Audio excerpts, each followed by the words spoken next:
नमस्कार, आप देख रहे हैं आपका अपना YouTube चैनल श्रीदेवी क्लासेस। आज हम बात करेंगे डिपार्टमेंट ऑफ इलेक्ट्रॉनिक्स की सब्जेक्ट डिजिटल इलेक्ट्रॉनिक्स के बारे में। अभी तक हमने के मैप के बारे में जो कुछ भी पढ़ा वो सब एक तरीके से बेसिक था, उसी बेसिक को अब हम आगे कंटिन्यू करेंगे। के मैप के अंदर हमने अभी तक पढ़ा था कि कैसे उसके अंदर हम टेबल बनाते हैं, कैसे उसके अंदर हम डेटा को इम्प्लीमेंट करके उसकी हेल्प से हम बूलियन अलजेब्रा को और ज़्यादा सिंप्लीफाई करके ईजी तरीके से हम अपने आंसर को फाइंड आउट करते हैं।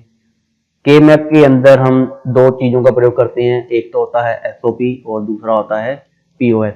एसओपी और पीओएस के बारे में हमने अलग से एक वीडियो बनाई है, उसे आप डिटेल में हमने समझाया है, आप वहाँ पे इसको अच्छे से समझ सकते हैं। फिर भी मैं यहाँ पर थोड़ा सा आपको डिस्कस करके बताऊंगा। एसओपी का मतलब है सम ऑफ प्रोडक्ट और पीओएस का मतलब है प्रोडक्ट ऑफ सम।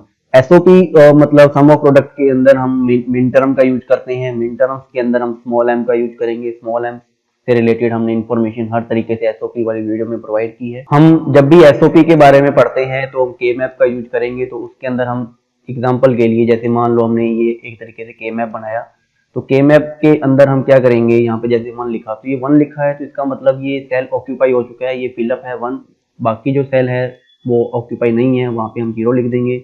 0 लिखने का मतलब है वो सारी सेल्स हो जाएंगी पीओएस से रिलेटेड, जहां पे 1 लिखा होगा वो सारी सेल्स रिलेटेड हो जाएगी एसओपी से। ठीक इस प्रकार ही हम एसओपी को जब हम और ज्यादा आगे मॉडिफाई करते हैं या और ज्यादा हम उसको एक्सप्लेन करते हैं, तो इसी प्रकार हम एक्सप्लेन करते हुए जब हम इसको और आगे मॉडिफाई करके पढ़ें तो कुछ ऐसे प्लेस भी आते हैं जब हम डेटा को एंटर तो करवा देते हैं, लेकिन कंप्यूटर का जो प्रोसेसर है उस डेटा को आगे प्रोसेस नहीं करवा पाता है। डिजिटल इलेक्ट्रॉनिक्स में जब उस डेटा को एंटर तो करवा दिया है लेकिन वो डेटा को आगे प्रोसेस नहीं करवा पा रहा है, तो ऐसी कंडीशन को हम कहते हैं डोंट केयर कंडीशन। ये डोंट केयर कंडीशन एक तरीके का इनपुट ही होता है, हम नॉर्मल लैंग्वेज में समझना चाहें, लेकिन ये सही तरीके से प्रोसेस नहीं हो पाता हमारा जो डेटा, तब ये ऐसी कंडीशन क्रिएट होती है। डोंट केयर की कंडीशन को हम ज्यादातर क्रॉस से रिप्रेजेंट करते हैं। जब भी हम इसको के मैप की हेल्प से कैलकुलेट करते हैं हमारे के मैप को, तो डोंट केयर की कंडीशन को भी हम कई बार कंसीडर कर लेते हैं। यहाँ पर आपके सामने एक एग्जांपल लिया गया है 2 वेरिएबल के मैप, जिसके अंदर ए और बी दो टाइप के वेरिएबल है। समीशन एम का यूज किया गया है। समीशन हम एसओपी टर्म्स के लिए यूज करेंगे, और स्मॉल एम आया है तो हम मिन टर्म का यूज करेंगे। फिर आगे लिखा है 0 1 और 3। 0 1 और 3 का मतलब है कि इसके अंदर जो भी सेल्स बनेंगी, सेल्स के जो भी कोई नंबर होंगे 0 1 और 3, केवल वही 3 सेल्स ऑक्यूपाई होंगी, वही 3 सेल्स इसमें भरी जाएंगी, यानी उनमें ही केवल 1 1 आएगा, बाकी सेल्स में 1 1 नहीं आएगा। एग्जाम्पल के लिए नीचे एक बॉक्स बनाया है हमने, जिसके अंदर 2 वेरिएबल थे, तो 2 वेरिएबल के कारण नंबर ऑफ सेल्स हम कितनी आएंगी 2 की पावर 2। जितनी भी सेल्स आएंगी उसकी पावर में चली जाती है, जितने भी वेरिएबल होते हैं 2 की पावर में चले जाते हैं, और आंसर जो भी आता है उतनी ही सेल्स बनती है, उतने ही बॉक्स बनेंगे। यानी 4 आया तो 4 बॉक्स बनेंगे। नंबरिंग हमने करी इसकी 0 1 2 3। अब इसमें हमने देखा कि 0 1 और 3 लिखा हुआ था, तो 0 1 और 3 के अंदर हमने 1 1 लिख दिया। और जब हमने 0 1 और 3 के अंदर हमने अपना डेटा फिलअप कर दिया, तो उसके बाद हमने इसको काउंट करने की कोशिश की।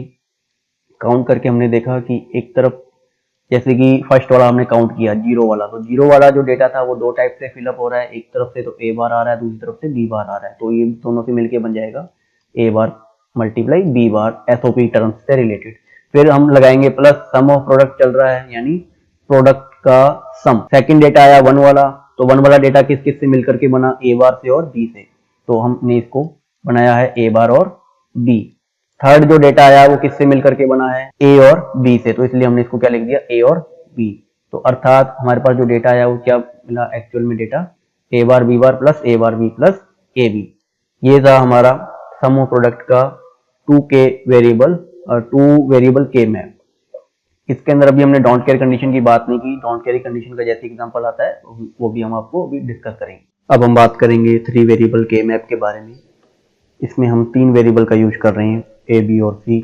3 वेरिएबल्स के लिए जब हम number of cells find out करेंगे तो उसको हम लिखेंगे 2 की पावर 3। इसमें हमेशा 2 का ही यूज किया जाता है। 2 का यूज हम इसलिए करते हैं क्योंकि कंप्यूटर जो है वो बाइनरी फॉर्मेट को ही समझता है। बाइनरी फॉर्मेट को समझने के कारण ये इसमें केवल 2 ही डिजिट यूज होंगी, 0 और 1, इसलिए इसमें 2 का यूज ज्यादा यूज किया जाता है। जितने भी वेरिएबल्स होते हैं वो 2 की पावर में चले जाते हैं। उसकी पावर में जाने के बाद जो हमारे पास आंसर आता है, उस आंसर के अकॉर्डिंग हम नंबर ऑफ सेल्स इसमें काउंट करते हैं। जैसे कि इसमें आंसर आया 8, तो 3 वेरिएबल के लिए जो भी कोई के मैप बनेगा उसमें नंबर 8 सेल्स होंगी। 8 सेल्स को बनाने का तरीका हमने कुछ इस प्रकार है। हम ए बी को एक तरफ करते हैं, सी को एक तरफ, या हम ए बी को ऊपर लिखने के बजाय नीचे भी लिख सकते हैं और सी को ऊपर भी लिख सकते हैं। जब हम सी को ऊपर लिखेंगे तो फिर वो फॉर्मेट थोड़ा चेंज हो जाएगा, कुछ इस तरीके से हो जाएगा सिस्टम हमारा। हमें कुल मिलाकर के नंबर ऑफ सेल्स 8 ही बनानी है। 8 बनाने के कारण कुछ हम इस तरीके से भी इसको बना सकते हैं, हमारे पास फॉर्मेट दोनों ही अवेलेबल है। तो अभी हम बात करते हैं जो हम फॉर्मेट हमारे पास गिवन है। गिवन फॉर्मेट के अकॉर्डिंग हमने यहाँ पे समीशन ऑफ एम का यूज किया है। समीशन आ गया, इसका मतलब हमने एसओपी का यूज किया है। एसओपी होने के कारण हम यहाँ पर स्मॉल एम का यूज कर रहे हैं। स्मॉल एम अगर आएगा तो इसका मतलब यहाँ पे हम मिन टर्म का यूज करेंगे। मिन टर्म का यूज करने के कारण हम यहाँ पे देखते हैं कि जो भी कोई सेल्स ऑक्यूपाई होंगे उसमें ज़्यादातर 1 आएगा। तो सेल्स कौन कौन से ऑक्यूपाई हो रहे हैं उसकी हमने नंबरिंग की है यहाँ पे, जैसे कि 0 है, 3 है और 5 है। 0, 3 और 5 ही सेल्स इसमें ऑक्यूपाई होंगी, बाकी सेल्स जो है वो उसमें 0 आएगा। तो हमने 0, 3 और 5 को अगर हम यहाँ पे फिलअप करें तो देखते हैं 0 वाली सेल्स एक तो फिलअप हुई है, 3 वाली सेल्स फिलअप हुई है और 5 नंबर। इसमें एक खास बात हो रहा है कि जब भी हम इसकी नंबरिंग करते हैं सेल्स की, तब हम इसको लास्ट की जो 2 सेल होती है इसको हम आपस में इंटरचेंज करते हैं। आना तो 3 के बाद यहाँ पर 4 चाहिए था, 4 और 5, लेकिन ये इंटरचेंज होती है। इसका कुछ रूल है, इस रूल्स को भी हम आगे थोड़ा सा डिस्कस करेंगे कि मैप के जब रूल्स के अकॉर्डिंग जब हम इसको फिलअप करते हैं या बॉक्स को बनाते हैं तो हम उसको कैसे कैसे ड्रॉ करते हैं के मैप के अकॉर्डिंग अपने मैप को। तो हमने यहाँ पर 3 सेल्स को ऑक्यूपाई किया है, 0, 3 और 5 को। अभी हम 0 को देखते हैं कि 0 किस किस से मिलकर के बना है। 0 को बनाने के लिए हमने 3 चीजों का यूज किया है। यहाँ पर सी बार नहीं आएगा, सी बार ऊपर आएगा और सी नीचे आएगा, मिस्टेक हुई है थोड़ी। और ए बार बी बार, ए बार बी बार से मिलके बना है, एक तो सी 1 और एक सी बार से मिलके बना है लेफ्ट साइड से। तो हमारे पास जो डेटा आएगा वो 0 के लिए आ जाएगा ए बार बी बार और सी बार। फिर हमने देखा कि जो 3 है, 3 किस किस से मिलके बना है। 3 मिलकर के बना है, एक तो ए बार बी से और एक बना है सी से। इसको भी हम यहाँ पे लिख देंगे as it is, A bar B और सी। फिर हमने चेक किया कि जो 5 नंबर का डेटा है, 5 किस किस से मिलके बना है। 5 जो बना है वो बना है एक तो ए बी बार से और एक सी से। हम उसको भी ऐड करके इसके साथ कुछ इस तरीके से यहाँ पे ड्रॉ कर देंगे या लिख देंगे। तो ये था हमारा पर्टिकुलर एक एग्जैक्ट आंसर। देखो अब अगर हम इसको पीओएस में कन्वर्ट करना चाहें तो पीओएस में हम कन्वर्ट कर सकते हैं। पीओएस के लिए जो बाकी जो 0 बच गए हम इसको उसमें बाकी रिमेनिंग 0 को काउंट कर लेंगे। जब हम बाकी रिमेनिंग 0 को काउंट करेंगे तो हम पीओएस के अंदर देखते हैं कि ए बार की जगह क्या आएगा, वहां पे ए आएगा। ठीक है, क्योंकि पीओएस के अंदर 0 को वो विदाउट बार के रीड किया जाता है और जबकि 1 को बार के साथ उसमें रीड किया जाता है। तो इसीलिए ए बार की जगह ए आ जाएगा और मल्टीप्लाई की जगह क्या हो जाएगा, वहां पे एडिशन शो हो जाएगा, यानी एंड की जगह और ऑपरेटर का यूज किया जाएगा। तो अर्थात आपके पास अगर डेटा यहाँ पे एसओपी के अंदर ए बार बी बार लिखा हुआ है तो पीओएस के अंदर वहां पे आपको ए प्लस बी लिखा हुआ मिल जाएगा। तो कुछ इस प्रकार हम इसमें चेंजेस करके अपने डेटा को लिख सकते हैं। ये था हमारे पास 3 वेरिएबल के मैप। अब हम बात करते हैं 4 वेरिएबल के मैप के बारे में। इसमें हमारे पास वेरिएबल 4 हैं, तो 4 होने के कारण इसमें नंबर ऑफ सेल्स को जब हम काउंट करेंगे तो 2 की पावर 4। 2 की पावर 4 के कारण इसमें नंबर ऑफ सेल्स आएंगे 16। तो 16 सेल्स को हम कुछ इस प्रकार ड्रॉ करेंगे जैसा कि नीचे दिखाया गया आपको स्क्रीन में। इसमें जब हम नंबर ऑफ सेल्स को काउंट करके बनाते हैं 16, तो इसमें जब हम नंबरिंग करेंगे तो नंबरिंग के लिए भी वही हम 3 वेरिएबल की मैप का यूज करेंगे कॉन्सेप्ट का।